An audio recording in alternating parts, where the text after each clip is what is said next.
దేవునికి స్తోత్రములు చెల్లిస్తున్నాం. రాత్రి ఆయన సన్నిధి భాగ్యమును దేవుడు మనకందరికీ కూడా అనుగ్రహించినందులకై ప్రభువుని స్తుతిస్తున్నాం. నిర్గమాకాండములో నుండి మనం 28వ అధ్యాయంలో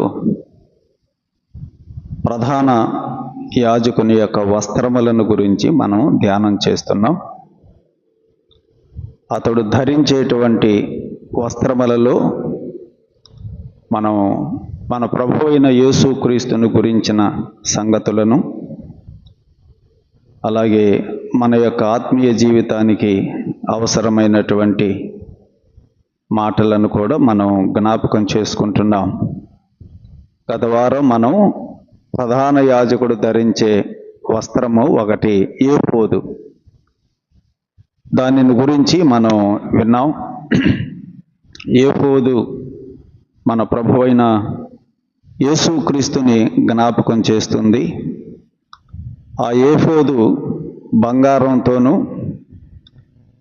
నీలధూమ్ర రక్త వర్ణములతో కలిగిన నూలుతోనూ సన్న నారతోనూ చిత్రకారుని పనిగా అది చేయబడాలి అని దేవుడే చెప్పాడు. ఆ ఏఫోదు ధరించిన తరువాత ఆ భుజముల మీద లేత పచ్చలు, 2 లేత పచ్చలు బంగారు జవలలో వాటిని అమర్చి, ఆ లేత పచ్చల మీద ఇశ్రాయేలీయుల యొక్క 12 గోత్రాల పేర్లు, ఒక లేత పచ్చ మీద 6 పేర్లు, మరొక లేత పచ్చ మీద మరొక 6 పేర్లు, 12 గోత్రాల పేర్లు చెక్కించి అతడు ధరించాలి అని దేవుడు తెలియచేశాడు. మరి అందులో మనం నేర్చుకున్న పాఠం, 12 గోత్రాల పేర్లు అతని భుజముల మీద ఎలాగున్నాయో దేవుని పిల్లలమైన మనం కూడా ఆయన భుజముల మీద మనం ఉన్నాం. భుజము అనేది భారాన్ని మోయడాన్ని తెలియచేస్తుంది. మనం కూడా బరువులు మోయాలి అంటే భుజం మీద పెట్టుకొని బరువులు మోస్తాం. కనుక భుజము అనేది బరువులను మోయటాన్ని తెలియచేస్తుంది. అలాగైతే మన ప్రభు అయినటువంటి యేసుక్రీస్తు మన పాప భారాన్ని మోశాడు. అంతేకాదు, నేడు మన జీవితాలలో ఉన్నటువంటి ప్రతి విధమైన భారమును కూడా ఆయనే మోసేవాడుగా మనకి కనపడుతున్నాడు. నీ పనుల భారమును యెహోవా మీద మోపము, ఆయనే నిన్ను ఆదుకొనునని మాట కూడా మన వాక్యంలో చదువుతాం. కనుక దేవుడు మన యొక్క భారమును మోసేవాడుగా ఉన్నాడనే విషయాన్ని కూడా మనం జ్ఞాపకం చేసుకున్నాం. ఏఫోదును ధరించినటువంటి భక్తులను కూడా మనం గుర్తు చేసుకున్నాం. సమూయేలు కూడా ఏఫోదును ధరించాడు.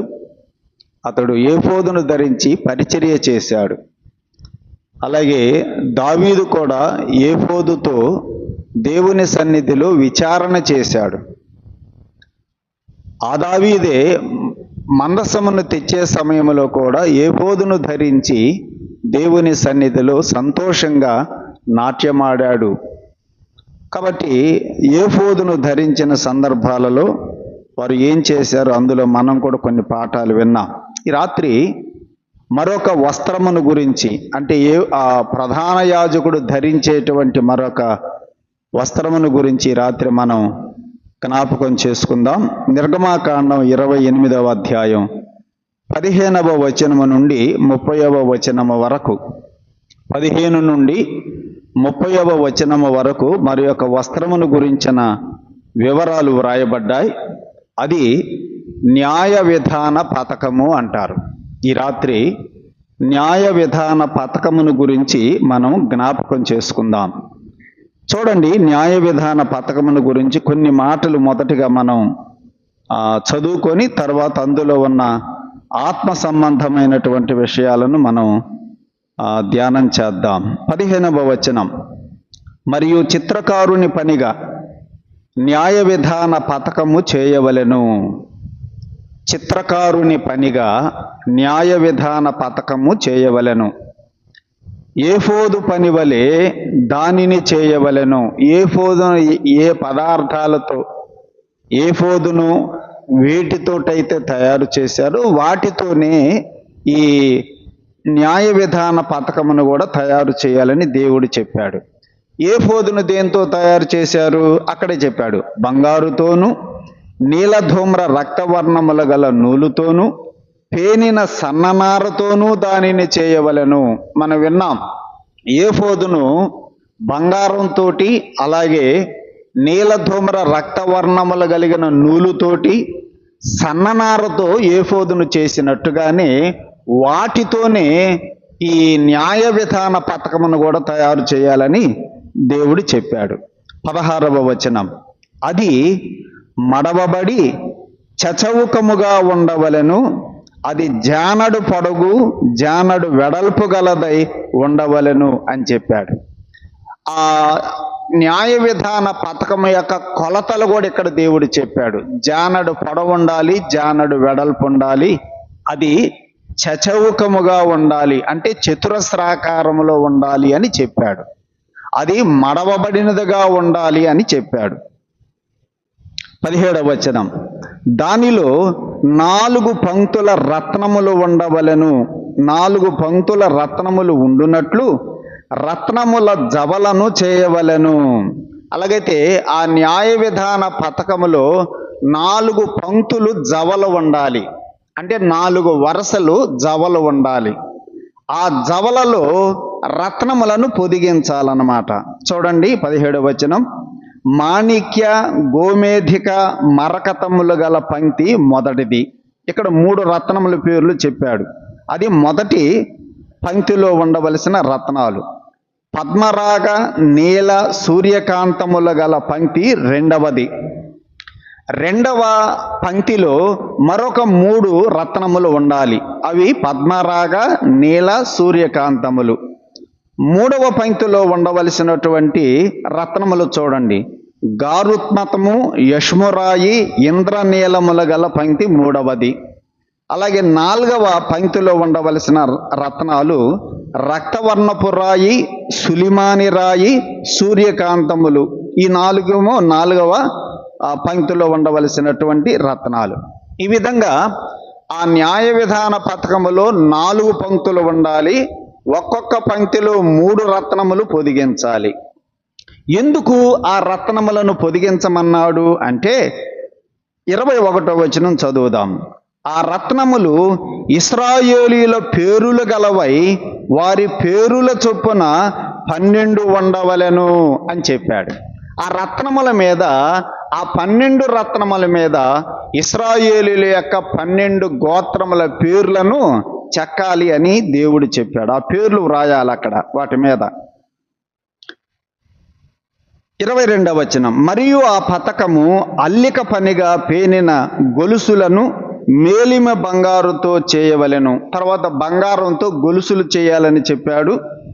పథకమునకు 2 బంగారు ఉంగరములు చేసి ఆ 2 ఉంగరములను పతకపు 2 కొసల యందు తగిలించి పతకపు కొసలనున్న 2 ఉంగరములలో అల్లబడిన ఆ 2 బంగారు గొలుసులను తగిలింపవలెను. అల్లిన ఆ 2 గొలుసుల కొసలను 2 జవలకు తగిలించి ఏఫోదు ఎదుట దాని భుజముల మీద కట్టవలెను. మరియు నీవు బంగారుతో 2 ఉంగరములను చేసి ఏఫోదు ఎదుట ఉన్న పతకము లోపలి అంచున దాని 2 కొసలకు వాటిని తగిలింపవలెను. మరియు నీవు 2 బంగారు ఉంగరములు చేసి ఏఫోదు విచిత్రమైన దట్టి పైగా దాని కూర్పునొద్ద దాని ఎదుటి ప్రక్కన దిగువను ఏఫోదు 2 భుజభాగములకు వాటిని తగిలింపవలెను.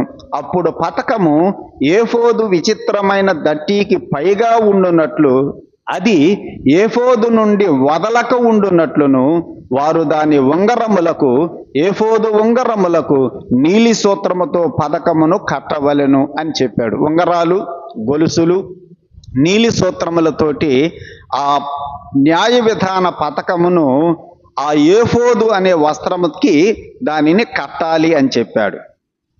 ఇది న్యాయ విధాన పథకమును గురించినటువంటి వివరాలు. ఆ న్యాయ విధాన పథకమును దేనితో తయారు చేయాలో చెప్పాడు. అది ఏ ఆకారములో ఉండాలో చెప్పాడు. దాని కొలతలు ఎలాగూ ఉండాలో చెప్పాడు. ఆ న్యాయ విధాన పథకానికి ఉండవలసినటువంటి 4 పంక్తులు, ఆ 4 పంక్తులలో ఉండవలసినటువంటి 12 రత్నములను గురించి చెప్పాడు. ఆ 12 రత్నముల మీద ఇశ్రాయేలీల 12 గోత్రముల యొక్క పేర్లు చెక్కాలని చెప్పాడు.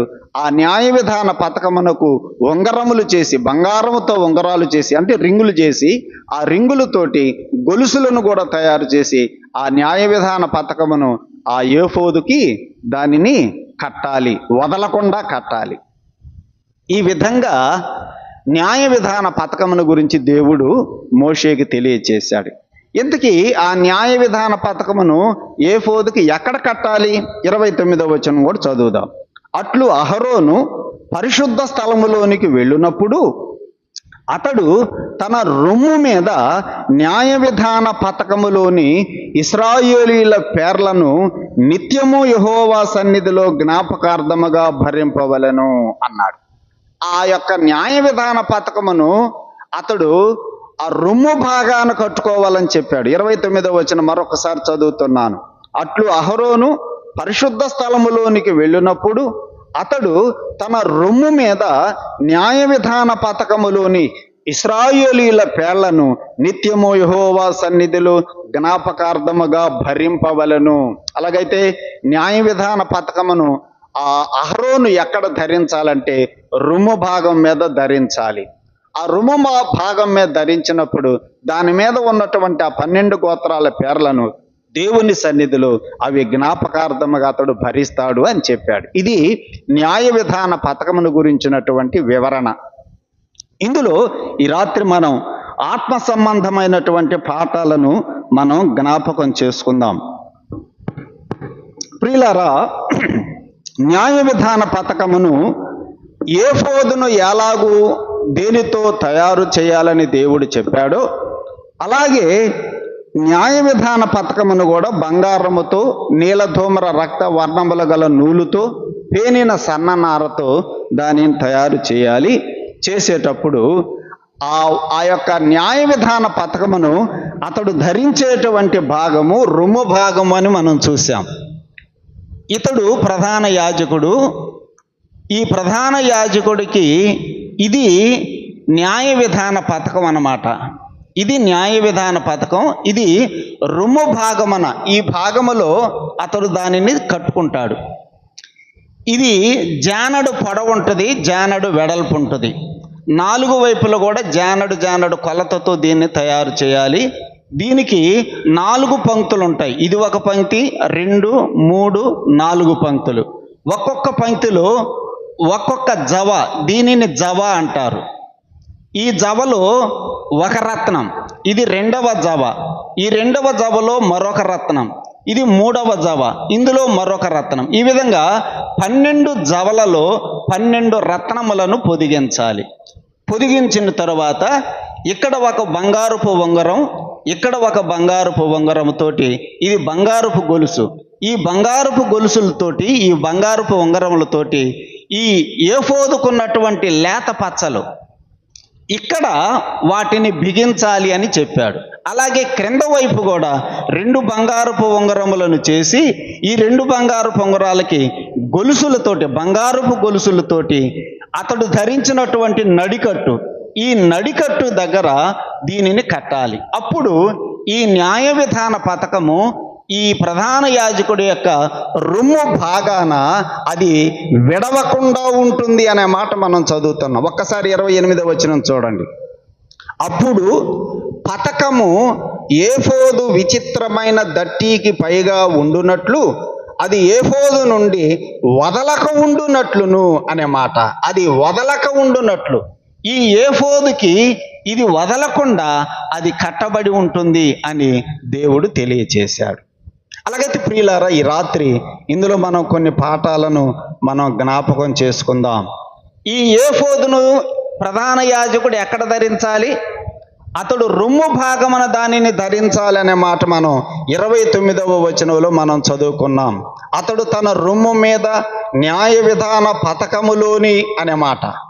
అలాగైతే అతడు దానిని ధరించవలసినటువంటి భాగము రొమ్ము భాగము అనే మాట మనం చదువుతున్నాం.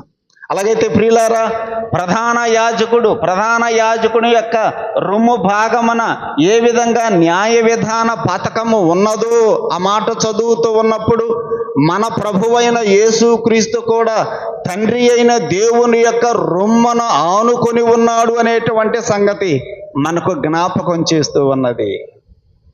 న్యాయ విధాన పథకము ఏ విధంగా ప్రధాన యాజకుని యొక్క రొమ్ము భాగమును ఉన్నదో మన ప్రభువైన యేసుక్రీస్తు కూడా తండ్రి అయిన దేవుని యొక్క రొమ్ము భాగమున ఉన్నాడు. మాట చదువుదాం చూడండి.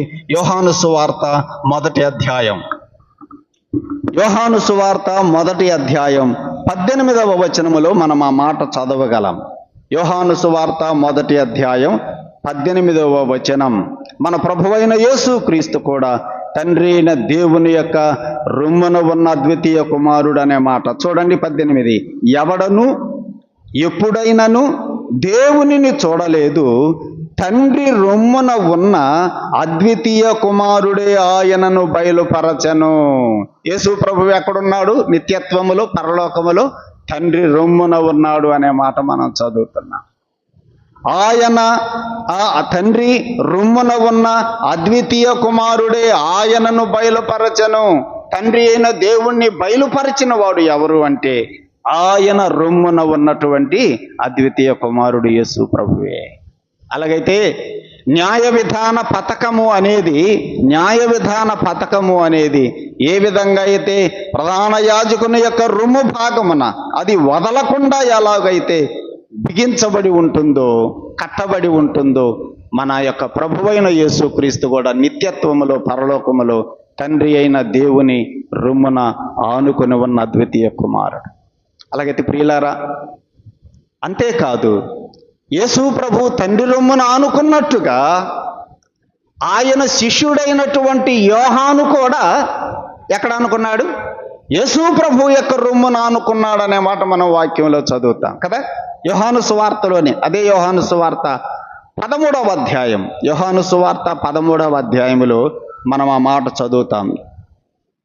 25వ వచనం చూడండి. 13వ అధ్యాయము 23లో కూడా ఉందన్నమాట. 23, 25 వచనాలు చూడండి. ఆయన శిష్యులలో యేసు ప్రేమించిన ఒకడు అంటే యోహానే. యేసు ప్రేమించిన ఒకడు యేసు రొమ్మున ఆనుకొనుచుండెను. 25లో కూడా మాట ఉన్నది. అతడు యేసు రొమ్మున ఆనుకొనుచు ఆ పదాన్ని ప్రత్యేకంగా వ్రాయడం మనం చదువుతున్నాం. యేసు రొమ్మున ఆనుకున్న శిష్యుడు. 21వ అధ్యాయం యోహాను సువార్తలోనే 21వ అధ్యాయంలో కూడా మాట మనం చదువుతాం. చూడండి. యోహాను సువార్త 21వ అధ్యాయములో 20వ వచనం చదువుదాం. 20వ వచనం. పేతురు వెనకకు తిరిగి యేసు ప్రేమించిన వాడును భోజన పంక్తిలో ఆయన రొమ్మున ఆనుకొని ప్రభువా నిన్ను అప్పగించువాడు ఎవడని అడిగిన వాడునైన శిష్యుడు. యేసు రొమ్మున ఆనుకొని అడిగాడట. అలాగైతే యోహాను కూడా, యేసు ప్రభువు శిష్యుడైనటువంటి యోహాను కూడా యేసు రొమ్మున ఆనుకున్నటువంటి వాడు. యేసు ప్రభువుకి అతి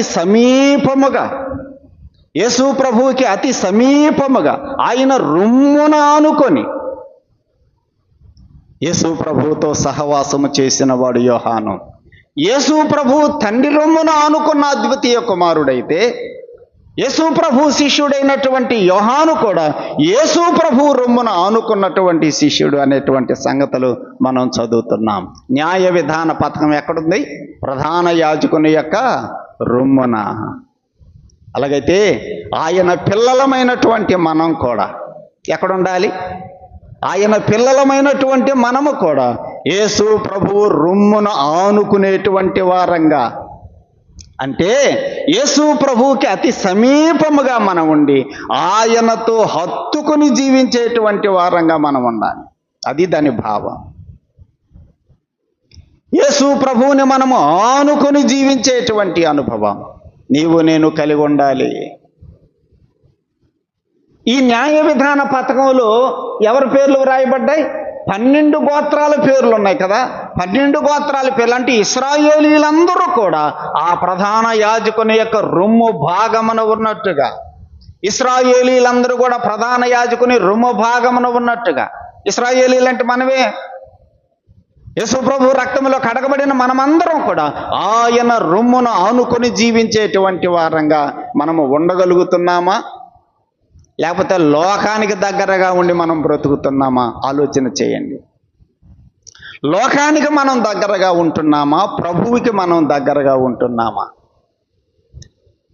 న్యాయ విధాన పథకము ప్రధాన యాజకుని యొక్క రొమ్ము భాగాన అది కట్టబడినట్లుగా మనం చదువుతున్నాం. ఇక్కడ రొమ్ము అనేటువంటి మాట దేనిని తెలియచేస్తుంది అంటే ప్రేమను తెలియచేస్తూ ఉన్నది. యెషయా గ్రంథములో ఒక మాట చదువుదాం చూడండి. యెషయా గ్రంథములో యేసు ప్రభువుని గురించి వ్రాయబడిన మాట 40వ అధ్యాయం. యెషయా గ్రంథం 40వ అధ్యాయములో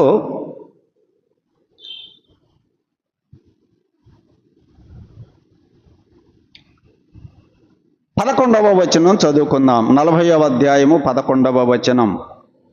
గొర్రెల కాపరి వలె ఆయన, అంటే మన ప్రభువైన యేసుక్రీస్తే, గొర్రెల కాపరి వలె ఆయన తన మందను మేపును, తన బాహువుతో గొర్రె పిల్లలను కూర్చి రొమ్మున ఆనించుకొని మోయును అనే మాట.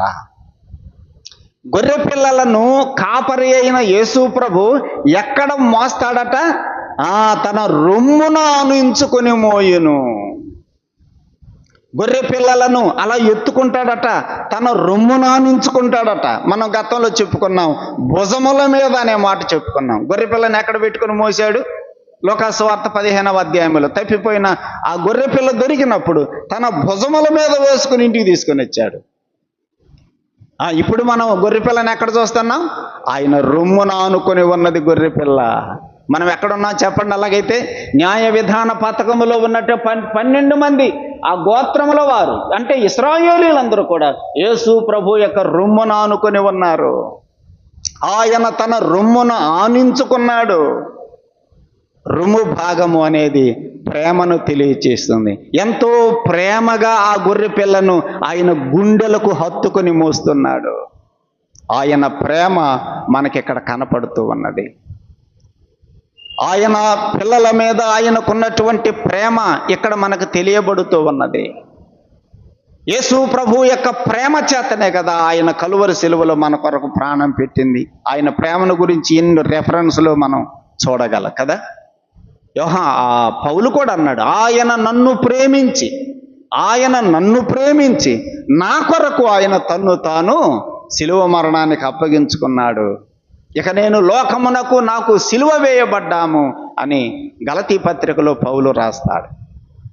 ఆయన నన్ను ప్రేమించాడు. సోదరులారా, సోదరీలారా, రొమ్ము భాగము ప్రేమకు గుర్తు. ఆ గొర్రెల కాపరి ఆ గొర్రె పిల్లనట రొమ్మున ఆనించుకొని ఎంతో ప్రేమగా మోసేవాడుగా ఉన్నాడు. మన ప్రభువు కూడా ఎంతో ప్రేమ మన మీద కనుపరిచి ఆ ప్రేమకు నిదర్శనంగా కలువరి సిలువలో తన ప్రాణమును ధారపోశాడు. యోహాను వ్రాసిన మొదటి పత్రిక, యోహాను వ్రాసిన మొదటి పత్రిక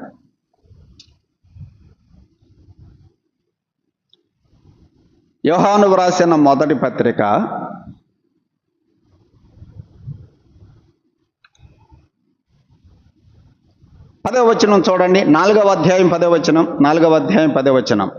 మనము దేవునిని ప్రేమించితిమి అని కాదు, తానే మనలను ప్రేమించి మన పాపములకు ప్రాయచిత్తమై ఉండుటకు తన కుమారుని పంపెను, ఇందులో ప్రేమ ఉన్నది అని వ్రాస్తున్నాడు. ఎందులో ప్రేమ ఉన్నది? ఎందులో ప్రేమ ఉన్నది? తన కుమారుడైన యేసు ప్రభువుని మన పాప విమోచన కొరకు బలి చేయడానికి తండ్రి అయిన దేవుడు తన కుమారుని లోకానికి పంపించాడు అంటే ఏం కనపడుతుంది? ఆయన ప్రేమ కనపడుతుంది. ఆయనకు మన మీద ప్రేమ ఉన్నది కాబట్టి తన కుమారుణ్ణి బలి చేయడానికి తన కుమారుణ్ణి లోకానికి పంపించాడు. మన మీద ఉన్న ప్రేమ న్యాయ విధాన పథకము ఆ ప్రధాన యాజకుడు రొమ్ము భాగాన కట్టుకోవాలనేది తెలియచేస్తుంది. 3వ అధ్యాయం కూడా మరొక మాట చదువుదాం. యోహాను వ్రాసిన మొదటి పత్రిక 3వ అధ్యాయంలో ఆయన ప్రేమను గురించి మరొక రెఫరెన్స్. 16వ వచనం చూడండి, 3:16. ఆయన మన నిమిత్తము తన ప్రాణము పెట్టెను.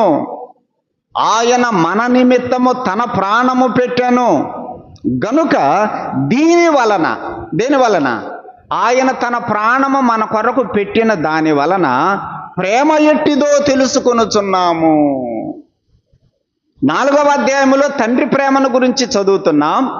ఆ తండ్రి అయిన దేవుడు మనలను ప్రేమించాడు. ఎట్లా తెలిసింది ప్రేమించాడని? తన కుమారుణ్ణి మన కొరకు బలి చేయడానికి లోకానికి పంపించాడు. 3వ అధ్యాయంలో యేసు ప్రభు యొక్క ప్రేమను గురించి చదువుతున్నాం. యేసు ప్రభువుకు మన మీద ప్రేమ ఉందని ఎలా తెలిసింది? ఆయన సిలువలో తన ప్రాణమును పెట్టుటను బట్టి ఇందులో ప్రేమ ఉన్నది.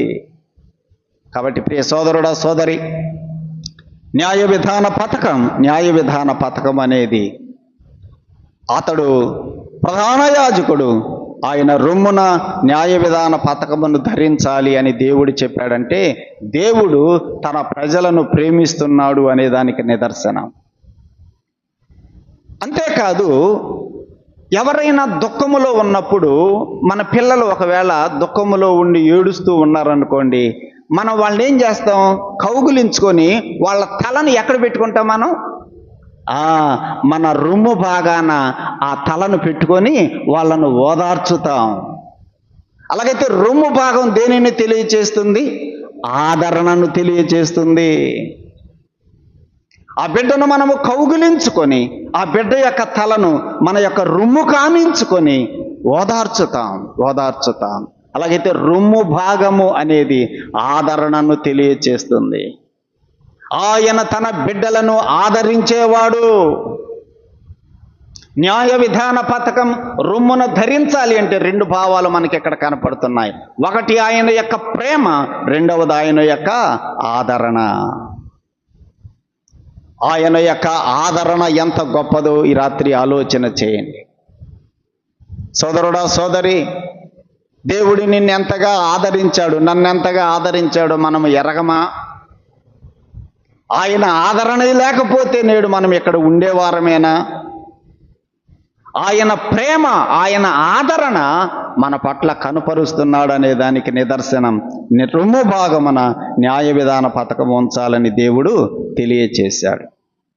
16వ వచనములో, నిర్గమాకాండం 28వ అధ్యాయము 16వ వచనములో దాని గురించినటువంటి కొన్ని సంగతులను దేవుడు తెలియచేశాడు. చూడండి, 16వ వచనం చదువుదాం.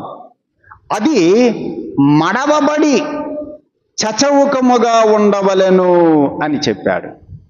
న్యాయ విధాన పథకమును అది ఎలా చేయొచ్చట? అది మడవబడి అన్నాడు. దానిని మడవవచ్చు. ఒక వస్త్రాన్ని అది మడవక ముందు దాని పరిమాణం ఎలా ఉంటుంది, అది మడిచినప్పుడు దాని పరిమాణం ఎలా ఉంటుంది చెప్పండి? ఒక దుప్పటి ఉందనుకోండి, దుప్పటి ఎంత పరిమాణం ఉంటుందో మనకు తెలుసు కదా. 6 అడుగులు పొడవు ఉంటుంది. దానిని మడిచినప్పుడు దాని పరిమాణం ఏమైపోయిద్ది? అలాగే ఉంటుందా? తగ్గిపోయిద్దా? పెరిగిద్ది? ఇంకా మడత పెట్టినప్పుడు ఏమవుతుంది? అది దాని పరిమాణము తగ్గిపోతుంది. న్యాయ విధాన పథకము మడవబడినది అనే పదాన్ని మనం ఇక్కడ చదువుతున్నాం. అది మడవబడినది అంటే దాని పరిమాణం ఏమైపోయింది? తగ్గినది. మన ప్రభువైన యేసుక్రీస్తు తన్ను తాను తగ్గించుకునేటువంటి దీనత్వము కలిగిన వాడనే పదం మనం అక్కడ గమనిస్తున్నాం. న్యాయ విధాన పథకమును తయారు చేయాలంటే అది మడవబడేదిగా ఉండాలి, మడవడానికి వీలుగా ఉండాలి. మన ప్రభువైన యేసుక్రీస్తు కూడా, ఆయన కూడా దీన మనసు కలిగి తగ్గించుకొని భూలోకానికి వచ్చాడు మన కొరకాయ. ఆయన దేవుని స్వరూపము కలిగిన వాడు, కానీ ఏ స్వరూపం ధరించుకొని వచ్చాడు? దాసుని స్వరూపమును ధరించుకొని వచ్చాడు. ఆయన దేవుడే కానీ మానవుడుగా వచ్చాడు. అది విడవకూడనటువంటి భాగ్యం అది. కానీ ఏం చేశాడు? ఆయన విడిచిపెట్టి వచ్చాడు. యేసు ప్రభు తన్ను తాను ఏం చేసుకున్నాడు? తగ్గించుకున్నాడు. ఒక వస్త్రమును మడిచినప్పుడు దాని పరిమాణం ఏమైపోతుంది? తగ్గిపోతుంది. యేసు ప్రభు యొక్క తగ్గింపు మనకు అక్కడ కనపడుతుంది. సోదరుడా, సోదరి, మన ప్రభువు ఎంతగా దీనుడుగా తగ్గించుకున్నాడు. అందుకనే కదా మత్తయి సువార్త 11:29 యేసు ప్రభువు చెప్పాడు, నేను దీన మనస్సు గలవాడను అన్నాడు. నేను సాత్వికుడను, దీన మనస్సు గలవాడను. యేసు ప్రభు ఎంతగా తగ్గించుకున్నాడు. ఆయన పై వస్త్రమును ప్రక్కన పెట్టాడు, నడుముకి తువాలను కట్టుకున్నాడు, చేతిలో పళ్ళెంలో నీళ్లు పోసుకున్నాడు, శిష్యుల పాదములను కడగటం మొదలు పెట్టాడు. శిష్యుల పాదములను కడగటం మొదలు పెట్టాడు. ఒక భక్తుడు అన్నాడు, యేసు ప్రభు పాదాలు కడిగేటప్పుడు మొట్టమొదటగా ఎవరి పాదాలు కడిగి ఉంటాడు అని అడిగాడు.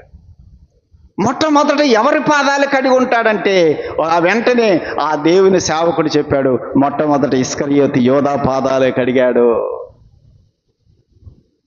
మొట్టమొదట ఇస్కరియోతు యోధా పాదాలే కడిగాడు. ఆయన ఎంతగా తను తాను తగ్గించుకున్నాడంటే శత్రువును కూడా ప్రేమించగలిగేటువంటి దీనత్వం మన ప్రభువైన యేసుక్రీస్తులో ఉన్నది.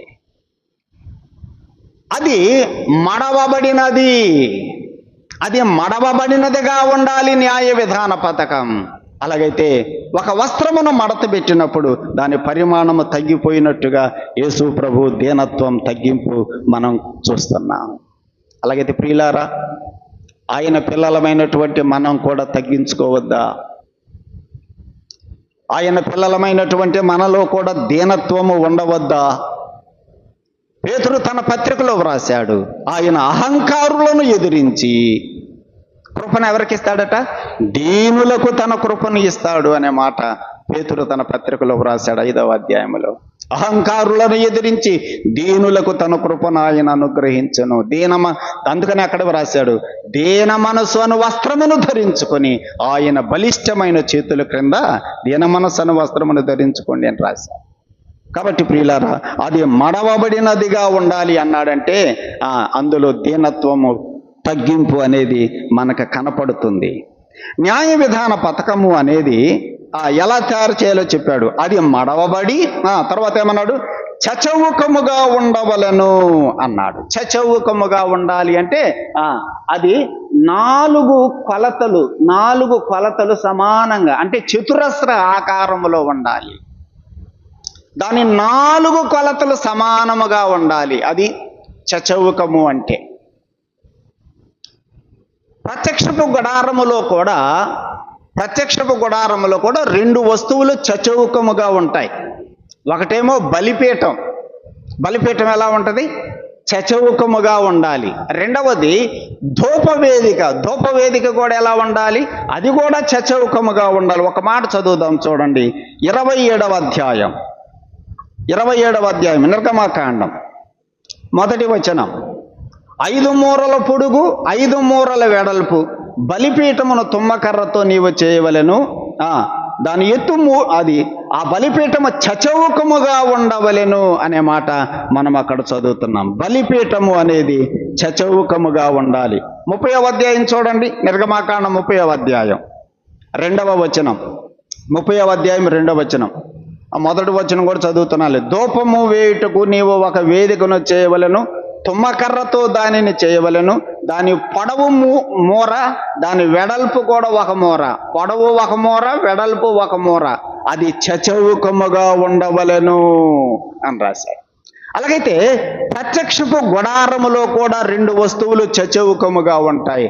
బలిపీఠము మరియు ధూపవేదిక.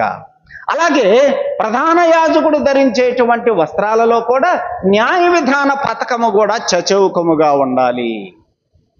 ఆ చచవుకము అనేది, ఆ చతురస్రాకారం అనేది 4 కొలతలు సమానము అనేది ఈ లోకమును తెలియజేస్తూ ఉన్నది. లోకానికి మనం చెప్పుకున్నాం కదా, గతంలో కూడా చెప్పుకున్నాం. 4 మూలలు, 4 దిక్కులు కదా. రేపు పరలోకములో కూడా ఎక్కడి నుంచి వచ్చి కూర్చుంటారన్నది వాక్యంలో లోకాసు వార్త 13వ అధ్యాయంలో యేసు ప్రభు చెప్పాడు. తూర్పు నుండి, పడమర నుండి, ఉత్తరము నుండి దక్షిణము నుండి నలుదిక్కుల నుండి రేపు దేవుని రాజ్యంలో కూర్చుందురు అని యేసు ప్రభువు చెప్పారు. అలాగైతే ప్రపంచాన్ని తెలియచేస్తూ ఉన్నది 4 దిక్కులు.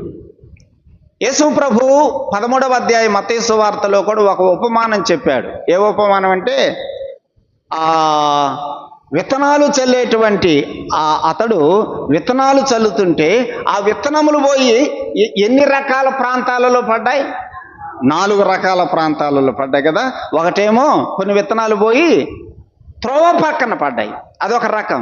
కొన్ని విత్తనాలు పోయి రాతి నేలను పడ్డాయి, మరికొన్ని విత్తనాలు పోయి ముళ్ళ కంపల్లో పడ్డాయి, మరికొన్ని విత్తనాలు పోయి మంచి నేల. ఎన్ని రకాలు? 4 రకాలు. ఇక్కడ కూడా 4 అనే పదం వచ్చింది. అంటే ప్రపంచం అంతటిలో దేవుని యొక్క వాక్యమునకు స్పందించే విధానం ఎన్ని రకాలుగా ఉంటుంది? 4 రకాలు. అలాగైతే 4 అనేది ప్రపంచాన్ని లేదా లోకాన్ని తెలియచేస్తూ ఉన్నది. యేసు ప్రభు సర్వలోకమునకు ఆయన తన ప్రేమను కనుపరిచినవాడు. చచవుకము అనే మాట ప్రపంచమంతటికి కూడా తన ప్రేమను వెల్లడిపరిచినవాడు యేసు ప్రభు. సమానముగా కదా, 4 కొలతలు ఎట్లుంటాయి? సమానముగా ఉంటాయి. చచవుకం అంటే 4 కొలతలు సమానం. యేసు ప్రభు యొక్క ప్రేమ ప్రపంచములో ఉన్న ప్రతి మానవుడి పట్ల సమానముగా ఉన్నది. కానీ తెలియని వాళ్ళు ఏమంటారంటే, యేసు ప్రభు అలా వాళ్ళకే దేవుడు అని అనుకుంటా ఉంటారు కదా. కాదు. యేసు ప్రభు అందరినీ సమానముగా ప్రేమించేవాడు. దేవుడు లోకమును ఎంతో ప్రేమించను. దేన్ని ప్రేమించాడు? ఒక అమెరికాను కాదు, ఒక ఇంగ్లాండును కాదు, ఆయన ఎంతో ప్రేమించింది లోకమునే ఆయన ఎంతో ప్రేమించాడు. చచవుకము అంటే ప్రపంచమంతటిని కూడా సమానముగా ఆయన ప్రేమించినవాడు. ఇందాక మనం చెప్పుకున్నాం కదా, ప్రత్యక్ష గుడారంలో కూడా బలిపీఠము చచవుకము. యేసు ప్రభు బలి ప్రపంచం అంతటికి సరిపోయేది. ధూపవేదిక చచవుకము. ధూపవేదిక అంటే ప్రార్థన. ఆయన ప్రపంచములో ఉన్న మానవులందరూ కూడా తన దగ్గరకు వస్తే వారందరి కొరకు తండ్రి దగ్గర ఏం చేస్తున్నాడు? ఆయన విజ్ఞాపనము చేయుచున్నాడు. కనుక ప్రియులారా, న్యాయ విధాన పథకము అది మడువబడి చచవుకముగా ఉండవలెను అని దేవుడు మోషేతో తెలియచేస్తున్నాడంటే, మన ప్రభువైన యేసుక్రీస్తు తన్ను తాను తగ్గించుకొని ప్రపంచంలో ఉన్న మానవులను అందరినీ కూడా సమానముగా ప్రేమించి తన ప్రాణమును అర్పించినటువంటి వాడు.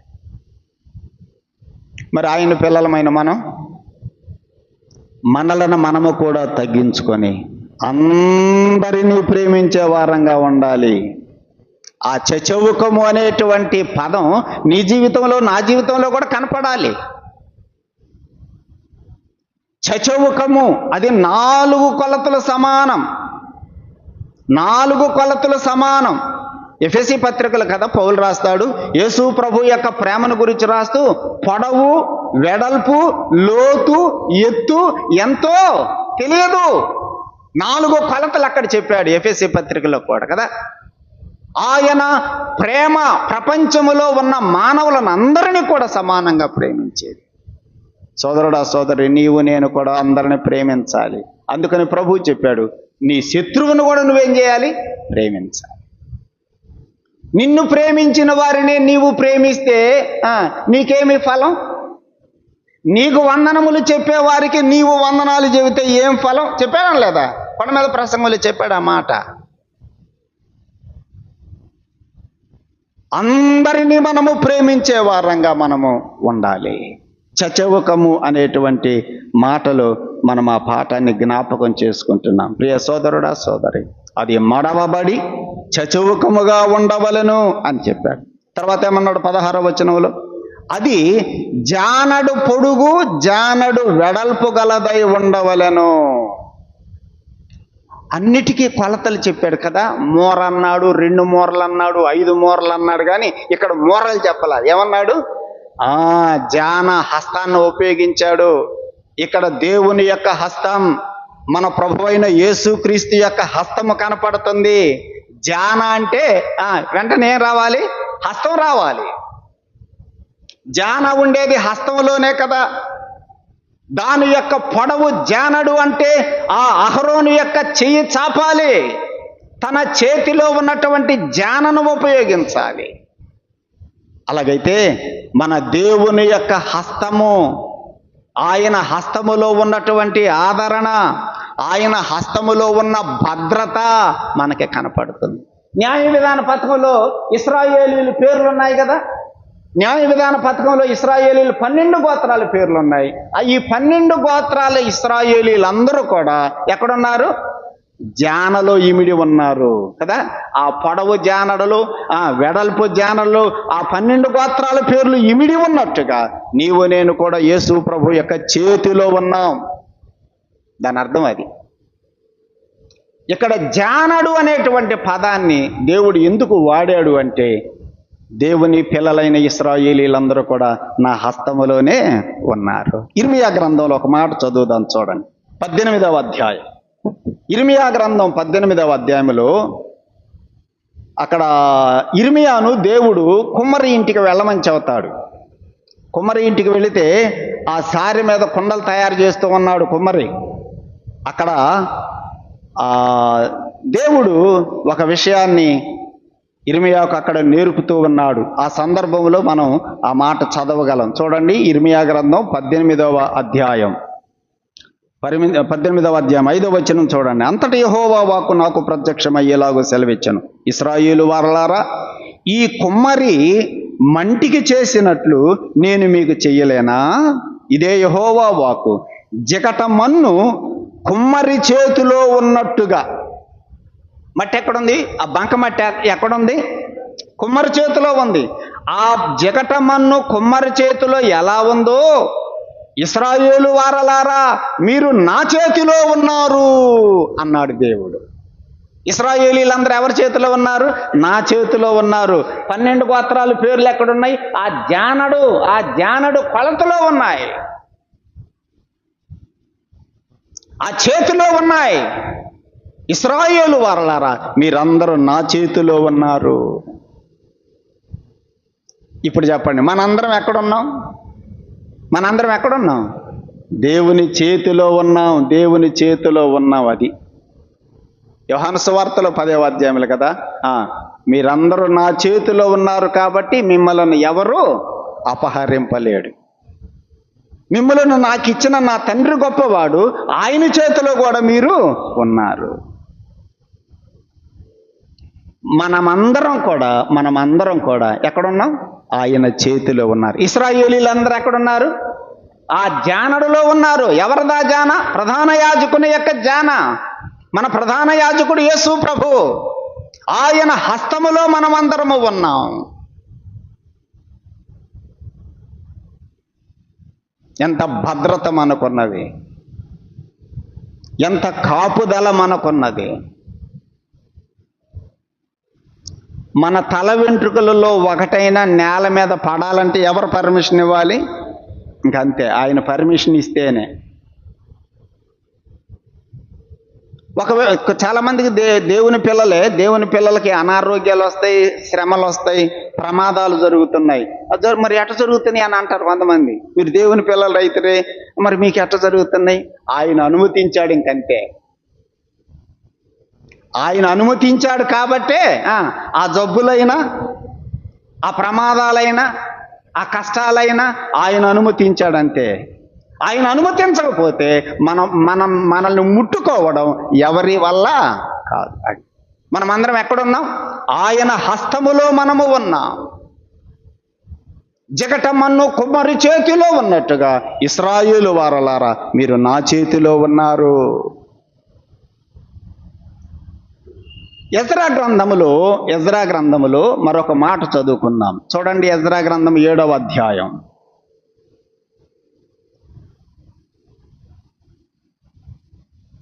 ఎజ్రా గ్రంథం 7వ అధ్యాయం 6వ వచనం.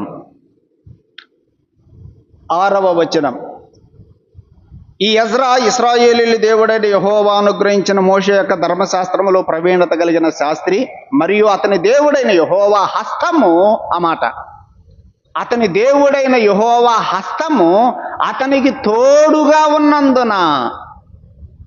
అమ్మా వినండి అయ్యా, ఆయన హస్తములో మనము ఉన్నాము, ఆయన జానడలో మనము ఉన్నాము. ఆయన హస్తము మనకు తోడుగా ఉంటే అతడు ఏ మనవి చేసినా రాజు అనుగ్రహించును. అలాగైతే ఈ భూలోకములో మనకు పనులు కావాలి, వాళ్ళ ద్వారా వీళ్ళ ద్వారా పనులు కావాలంటే చెప్పండి, ఆయన హస్తము మనకి తోడుగా ఉంటే.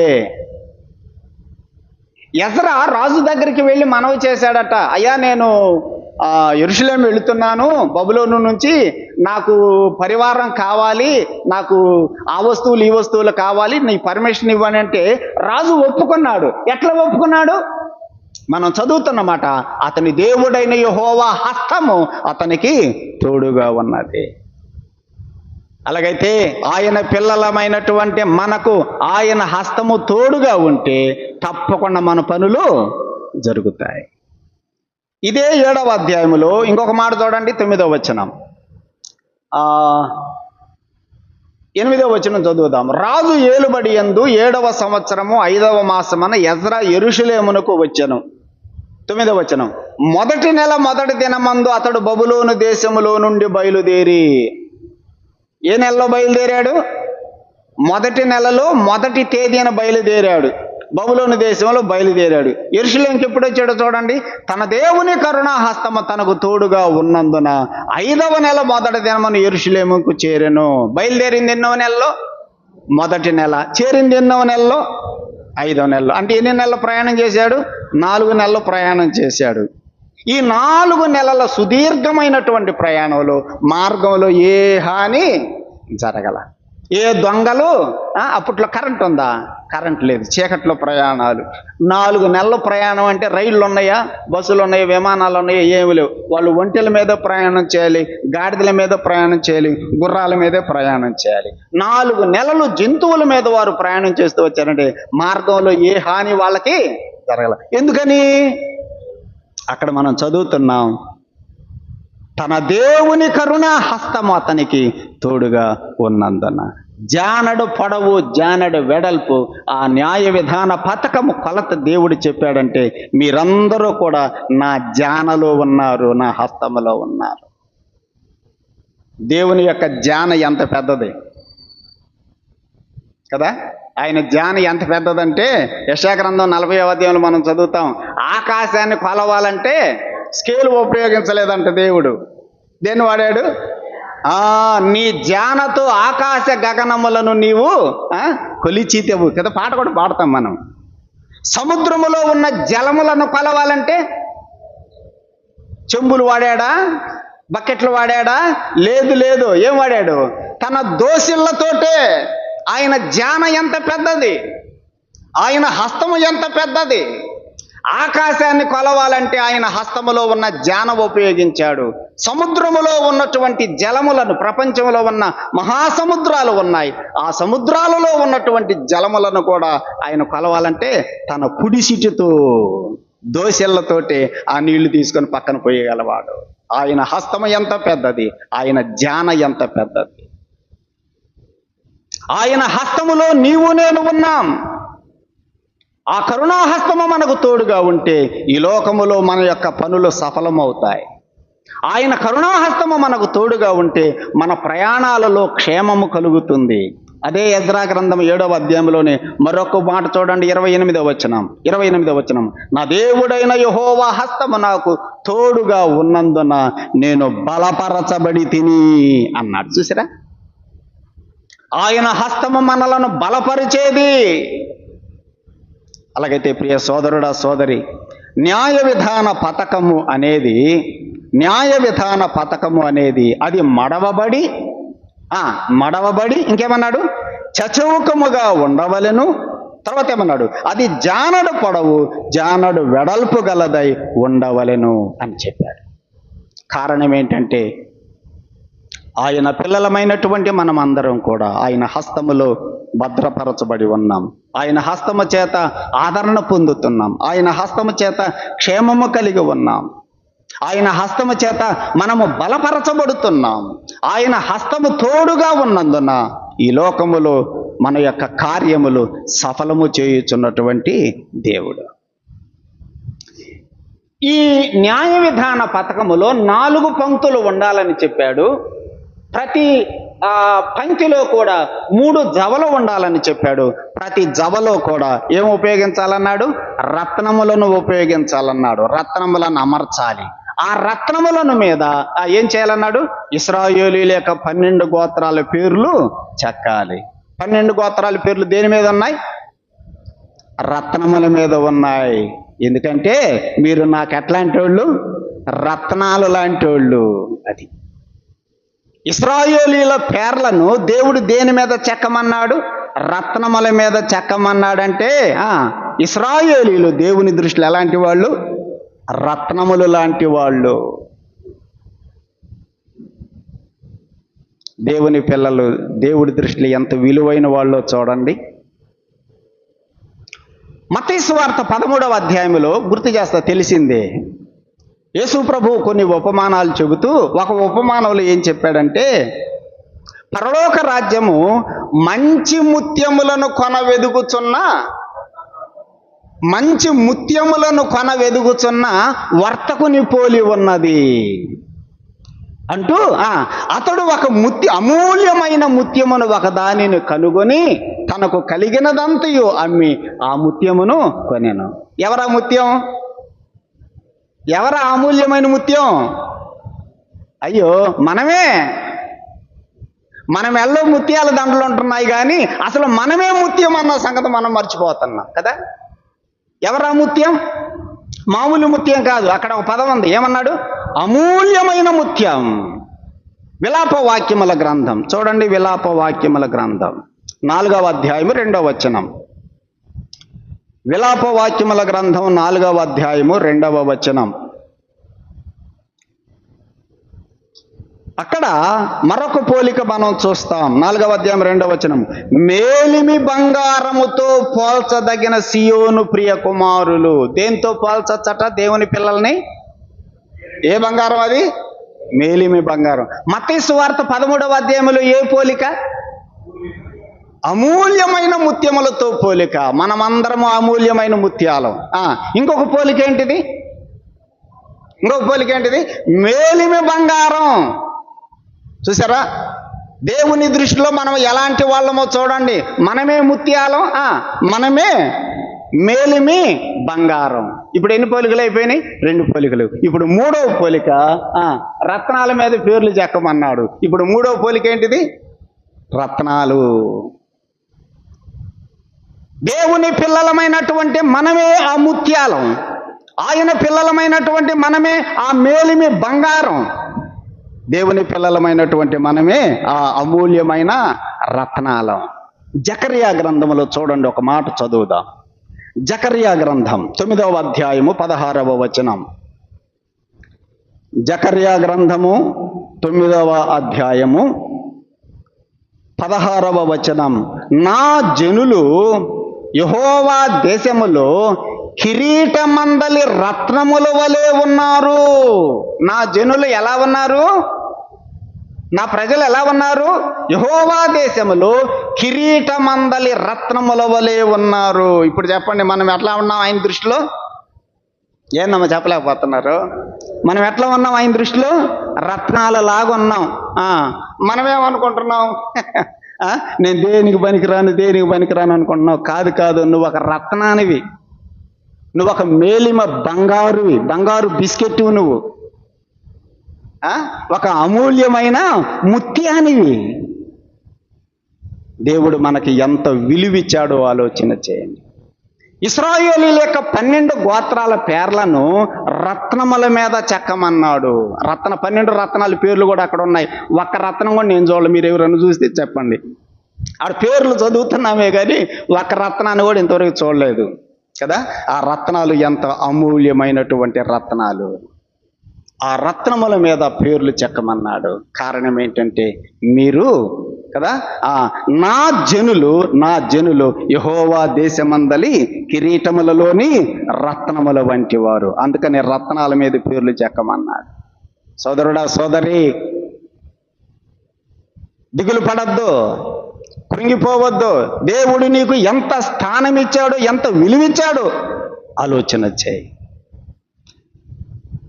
దేవుడు మనకి అంత విలువిచ్చినప్పుడు ఆ విలువ మనం ఏం చేసుకోవాలి? కాపాడుకోవాలి. అది మనల్ని ముత్యాలలాగా, బంగారంలాగా, రత్నాలలాగా ఆయన మనకు అంత గౌరవం, అంత విలువ, అంత ఘనత ఇస్తే మనం ఆయన ఇచ్చినటువంటి ఆ విలువను మనము పోగొట్టుకోకూడదు. ఎప్పుడు పోయిద్ది విలువ? మన ప్రవర్తన సరిగా లేకపోతే ఏముండదు చెప్పండి? విలువ ఉండదు. మన ప్రవర్తన సరిగా లేకపోతే మనకు విలువ ఉండదు. అబ్రహాముకి ఎంత విలువ ఉంది, లోతుకి ఎంత విలువ ఉంది? నీవు మా మధ్య మహారాజులాగా ఉన్నావు అన్నారు అబ్రహాముని. లోతునేమన్నారు?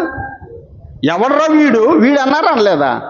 ఎవడ్రా వీడు మనకు పెద్ద తీర్పు చెప్పడానికి వచ్చాడు వీడు అన్నాడా?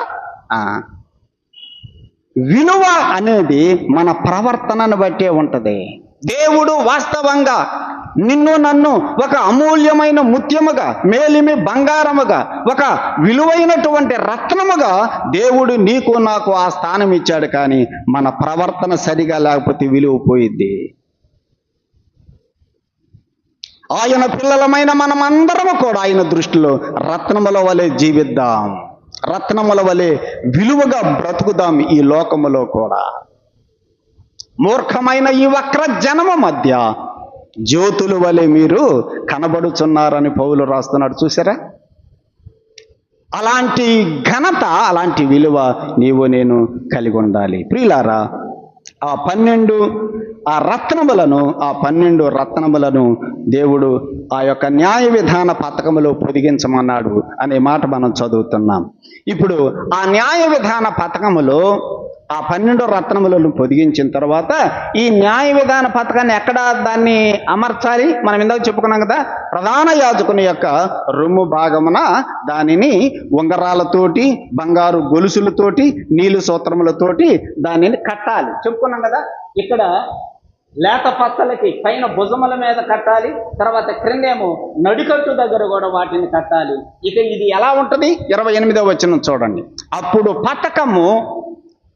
పతకము ఏఫోదు విచిత్రమైన దట్టికి పైగా ఉండునట్లును, అది ఏఫోదు నుండి వదలక ఉండునట్లు. ఆ మాట అంటే ఇక అది లూజుగా ఉండదు, అది వదులుగా ఉండదు, అది ఊడి పడదు. ఎలా ఉంటుంది? అది వదలకుండా ఏఫోదుకు అది బిగించబడి ఉంటుంది. ఆ పదం చాలా ప్రాముఖ్యమైన పదం. ఏఫోదు నుండి వదలక ఉండునట్లు వారు దాని ఉంగరములకు, ఏఫోదు ఉంగరములకు నీలి సూత్రముతో పతకమును కట్టవలెను. వదలక ఉండునట్లు, లూజుగా ఉండకూడదు. కర్రది ఆ గొడ్డలి తీసుకొని వెళ్ళి మ్రానులను నరుకుతున్నారు ఎలీషా శిష్యులు. మ్రానులను నరుకుతుంటే ఆ గొడ్డలు ఊడి ఎక్కడ పడిపోయింది? నీళ్ళల్లో పడిపోయింది. కర్ర ఒక్కటే చేతిలో ఉంది, గొడ్డలు ఊడి ఎక్కడ పడిపోయింది? నీళ్ళల్లో పడిపోయింది. ఎందుకు ఊడి పడిపోయింది? అది లూజుగా ఉంది. లూజుగా ఉంటే నువ్వు నేను కూడా పడిపోతాం. ఎట్లా ఉండాలి? వదలకుండా ఉండాలి. దేవునిని మనము హత్తుకొని జీవించాలి, దేవునిని మనము విడిచిపెట్టకుండా జీవించాలి. ఆయన మనతోటి ఏమన్నాడు? నేను నిన్ను విడవను, నిన్ను ఎడబాయను. యెహోషువతో ఆ మాట చెప్పాడు. నిన్ను విడవను, ఎడబాయనని యెహోషువతో చెప్పాడు. కానీ హెబ్రీ పత్రికలో 12వ అధ్యాయంలో ఇంకొక మంచి పదాలు వాడాడు. ఎన్నడూ విడవను. ఆ మాట, నిన్ను ఎన్నడూ విడవను, ఎన్నడూ ఎడబాయను. ఆ పదాలు హెబ్రీ పత్రికలో ఉన్నాయి. ఆయన నిన్ను నన్ను ఎన్నడూ విడిచిపెట్టడు, ఎప్పుడు ఎడబాయడు. ఆయన మనల్ని ఎప్పుడూ అంటు పెట్టుకొనే ఉంటాడు. మరి మనం ఎట్లా ఉండాలి? మనము కూడా ఆయనను విడిచిపెట్టకుండా ఆయనను హత్తుకొని మనము జీవించాలి. హిజ్కియా గురించి మనం ఆ మాట చదువుతాం. రాజుల 2వ గ్రంథం 18వ అధ్యాయంలో యెహోవాను హత్తుకొని ఎన్నడూ ఆయన ఆజ్ఞల నుంచి వెనుక తీసినవాడు కాదు. బర్నబా కూడా యెరూషలేము నుండి వచ్చిన తర్వాత అంత్యోక్యలో ఉన్న దేవుని పిల్లలను చూచి వారిని హెచ్చరించాడు. ఏమని? మీరు ప్రభు అయిన యేసు ప్రభువునందు మీరు స్థిరులుగా ఉండి ఆయనను హత్తుకొని జీవించండి అని వారిని హెచ్చరించెను. అపోస్తలుల కార్యముల గ్రంథం 11వ అధ్యాయంలో మనం ఆ మాట చదువుతాం. ఆయనను మనము హత్తుకొని జీవించాలి, వదలక ఉండునట్లుగా. కాబట్టి ప్రియులారా, దేవుని పిల్లలమైనటువంటి మనం కూడా ప్రభువుని హత్తుకొని జీవిద్దాం, విడిచిపెట్టద్దు. కష్టాలు రావచ్చు, కొన్నిసార్లు అనారోగ్య పరిస్థితులు రావచ్చు, ప్రభువును మాత్రం మనం ఎప్పుడు విడిచిపెట్టకూడదు. ఆయన మనలను ఎన్నడూ విడవడు, ఎడబాయడు. అలాగే మనం కూడా ఆయనను ఎన్నడూ విడిచిపెట్టకుండా, ఆయనను ఎడబాయకుండా, ఆయనను హత్తుకొని మనము జీవించి ఆయన నామమును ఘనపరిచే వారంగా జీవిద్దాం. దేవుడు అలాంటి కృపను మనకి అనుగ్రహించునుగాక. ప్రార్థన చేద్దాం. 3 ప్రకటనలు ఉన్నాయి. ప్రార్థన అవసరతలు కలిగిన వారు దయచేసి గమనించండి. మన సోదరి బాల యొక్క కుమార్తె, అమ్మాయికి ఈరోజు డెలివరీ కొరకని హాస్పిటల్లో అడ్మిట్ కొమ్మని చెప్పారు. ప్రవళిక అమ్మాయి పేరు. ప్రభు చిత్తమైతే ఈ రాత్రి లేదా రేపు డెలివరీ చేయొచ్చు.